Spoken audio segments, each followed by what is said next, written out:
Hi అందరికీ. అట్ల తద్ది రోజు ఉపవాసం ఉండి దేవుడికి సంబంధించిన తోరణాలు, పసుబొందులు, పసుపుండలు, తాంబూలాలు, అలాగే అమ్మవారికి ఒక వాయనం, మనకొక వాయనం చొప్పున 11, 11 అట్లయితే వేసి పెట్టుకోవాలి.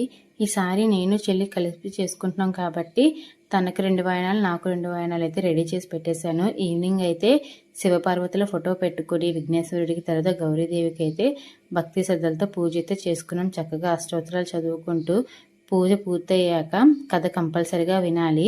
కథ వింటేనే మనకు పూజ ఫలితం వస్తుంది. తర్వాత అయితే దేవుడికి హారతి అన్నీ ఇచ్చేసి ఆ వాయనాలు కూడా దేవుడికి ప్రసాదంగా పెట్టేసుకోవాలి. సో ఈ పూజ పెళ్ళైన వాళ్ళైతే కంపల్సరిగా 11 సంవత్సరాలు చేసుకోవాలన్నమాట, వాయనాలు తీరిన ప్రతి ఒక్కరు.